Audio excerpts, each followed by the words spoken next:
Hello, welcome to It's a Frankly Harry podcast. I'm your host, Frank Weber, welcoming you back to the forest with me. Got a great show for you here today. Just wanted to tell you real quick that I have acquired another cough, strange cough, kind of similar to the thing I had about 3 weeks ago after the cruise, so I don't know where it came from, but if I need to pause the recording or turn away for a little bit, that's what's going on. I have a pretty simple show for you today. I've been thinking about reading something. I wanted to start with a story that I remember from elementary school. I had a friend who was quite the bookworm, and he read a lot of different things, and me not being quite as into books and being more into TV and movies, we always talked about this, wondered why he was so much into books, and then we wound up comparing books to shows or movies that were made from the book.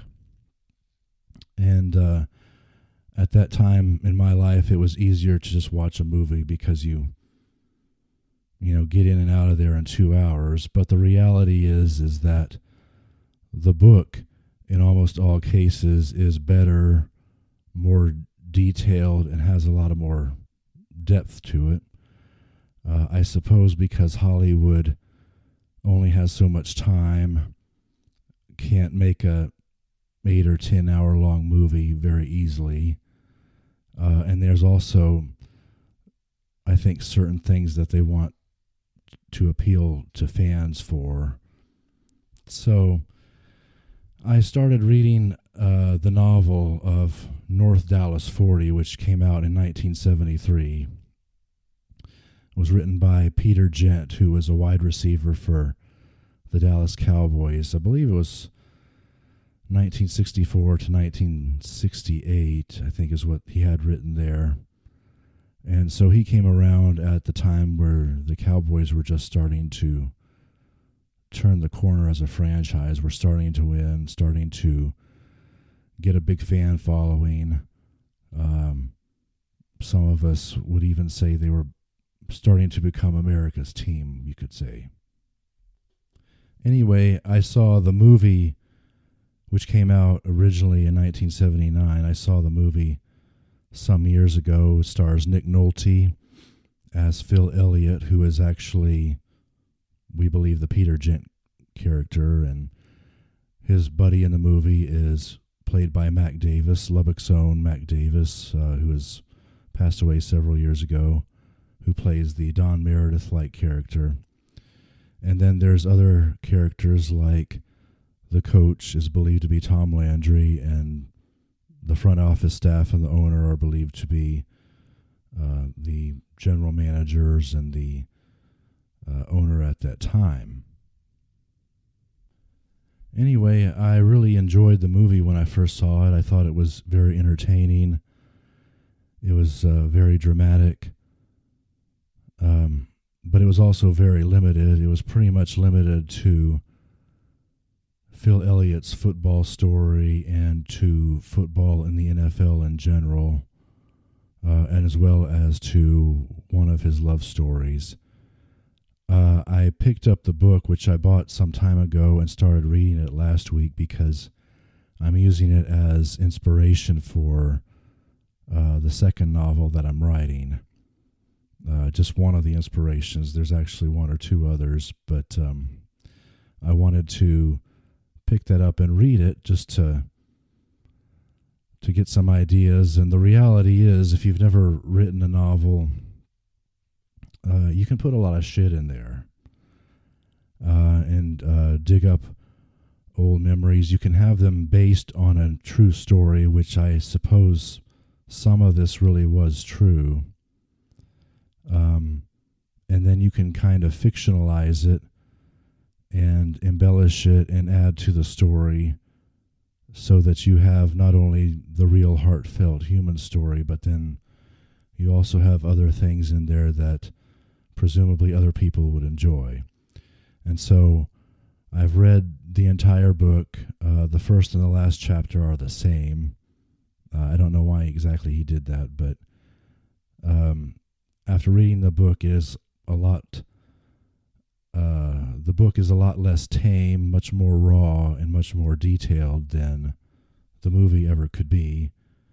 And so, of course, that was the end of our mini controversy or non-controversy from elementary school. And Peter Gent put a lot of themes and ideas in the book. He too has since passed away, in case you didn't know. He had a lot of themes and ideas in the book. A lot of it was about professional football and the NFL in particular as a business, and some of the things that they as players did in order to be able to play and get through a certain amount of stress and fear of being out there and playing at such a fast-paced and hard-hitting game. But there's also a couple of romance stories, late 60s, a lot of sex, a lot of drugs, and then a lot of social issue commentary on things like racism and civil rights, Vietnam War and politics. There's even a gruesome surprise or two in the book that's not in the movie. So I don't have time to talk about all those things today, but I wanted to focus primarily, and this is kind of getting back somewhat to the movie, although, again, it was more detailed in the book, about professional sports and somewhat about the NFL. I saw several things in the book that I found to be just interesting observations, if you will, and all coming from pretty much from Phil Elliott, who was, again, originally played by Peter Gent in the book. I don't think I've talked about this on this show, or maybe even the last one, but I have been something of a critic of the National Football League over the years. It was never really as exciting or interesting to me to the level or just in the same way as college football. And I tend to think that they did a really disservice to that game about 30 years ago. It was right about 1994 when they added the current system of free agency and the salary cap. I think the game somehow got very watered down and got boring, even when two playoff quality teams played each other. There were games that were just downright dull. And you kind of look at the things that have happened since then, as far as the propaganda suggesting that games are somehow closer than they've ever been, which may be slightly true, but I think somebody about 10 years later did a survey and said they had only gotten to be about 2 points closer or something like that. And because every team has talent, there's already a built-in, parity that exists. And then they've always had other things in the system like Super Bowl winner, drafts last, that sort of thing, so that the not so good teams can draft the higher picks, and that sort of thing.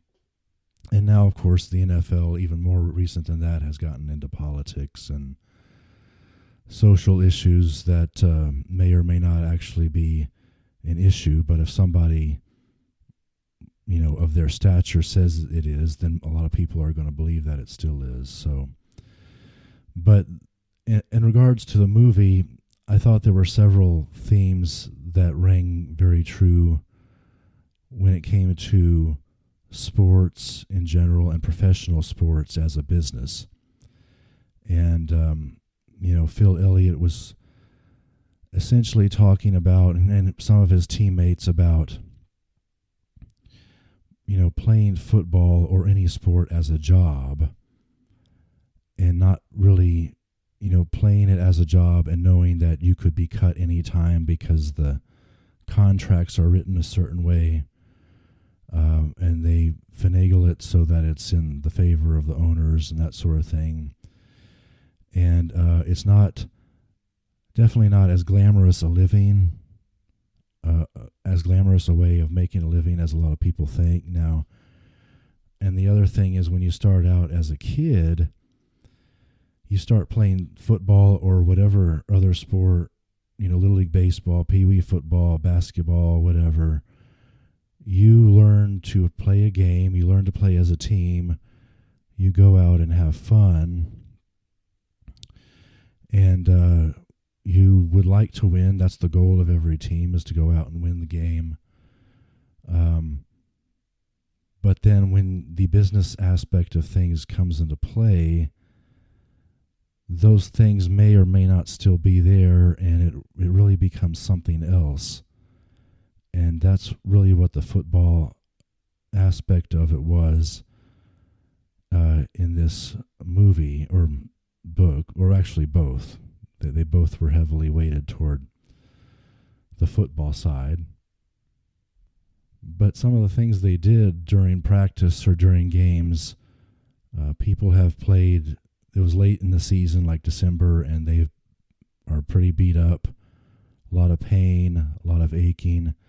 A lot of these guys, if they are not injured beyond repair, they would shoot up with various analgesic drugs or anesthetic drugs in order to just go out and play again, because Phil Elliott described their time as players as they were basically just the same as they were the same as equipment is all they were. They were the same as the knee pads and thigh pads, or lockers in the locker room, other equipment, the stadium. They all have a shelf life, and the team or the league can get rid of them essentially whenever they want to, when they're of not any use anymore. And they make a lot of money, and that's great. But, again, it seems like a very minimized life, if you will, because you start out playing a sport years before, and maybe you want to go pro sometime, but then you start just having a train of thought moment here. It starts to become too much of a job and too much of a pressure, too much stress, and that's why a lot of these guys are doing these drugs and sex, and a lot of carousing back in the late 60s as well. Guys going out and partying all night, not taking it easy, trying to rest up for the next game. But the business side of sports is unfortunately like that, and I guess you could say I lament that. I can't regret it because I never played or was never really involved, but it's a shame that it gets to that point where it's all about making money for the owners and the team. And yes, it's a business, but you've got human beings working for you. They work hard, and a dangerous sport that presumably at one time they really loved and really grew up playing. And I think the thing that really got me the most on this particular in the book, there was a small section, I think it was in the Thursday chapter, where Phil has finished up practice and he's in South Dallas, and he stops by a gas station, which of course at the time were full service, and it's run by a couple of black guys. They probably are the owners too, I would say. And they recognize Phil and have a conversation with you. Hi, how are you doing and everything. And one of the guys was saying, because at the time they were planning to build the new Texas Stadium in Irving, which was, the big state-of-the-art thing back then. And one of the guys was saying that, we're able to scrounge up $1 to go and see all the home games at the Cotton Bowl. But if you build this new stadium, an end zone seat is supposedly going to be like $6, and we're not going to be able to go and see you. And Phil, of course, as the lowly wide receiver and the employee, has nothing to do with that and can't really help him out. But and the guy also made a comment about the NFL's blackout policy, which we never hear about anymore, by the way, because at some point since I was a kid, maybe in the 90s, all these games, even if they were not really the most interesting games, started selling out, and then the blackout policy didn't apply. But, the guys, they pay their money and they go to see a game because they really enjoy it and they get some kind of non-monetary value to it, and then they decide they have to raise prices and price them out of the market. I've had situations very close to home like that. You lose some kind of intrinsic non-monetary value, and because of a business decision and something that they just have to do because, in this case of a newer facility. But there's a lot of depth to that story, particularly the football stories, but then there's the other things as well there that I found very riveting, very entertaining, and certainly worth a read if you ever get a chance to pick up a copy of that book. And, of course, you can watch the movie as well. There's some other very recognizable actors in it, too. But hopefully that commentary made sense. It wasn't particularly funny, but it was... this is supposed to be like a commentary on our common humanity, common values. I see a lot of things that start out good and then kind of morph into something else if you given the right time and circumstances. Like I was just talking about a particular player's career in sports, starting off in Little League, and then if you go all the way to professional, what does it become like that? I think a lot of those guys still want more feeling and emotion and excitement to go out and win a game than sometimes we see in professional athletes. And sadly, I think the problem is carrying over now into college sports, and especially football, with the payouts that they're doing now with the NIL and the transfer portal, that combined is a college free agency. But that's just something to think about. I would check those things out, like I said, and decide for yourself and decide if, Frank has a good point. We can, improve ourselves, improve the human condition, or you're like, well, it's just business, it's just the way it is, because there are a lot of people who think that way as well. And that's not a wrong way to think. It's definitely true. I mean, we all want to make a living, we all want to make money and what have you. So anyway, that's about all I have for today. Looking at the counter here, don't want to spend too much time on it. Thank you so much, all of you who are listening. Really appreciate you. Please tell family and friends about me. Hit the subscribe button. Working on some big things for the show. Still trying to make some different and challenging decisions, but I think it's gonna turn out really good. So until next time, here in the forest, this is Frank Weber of It's a Frankly Hairy Podcast. See you later. Bye.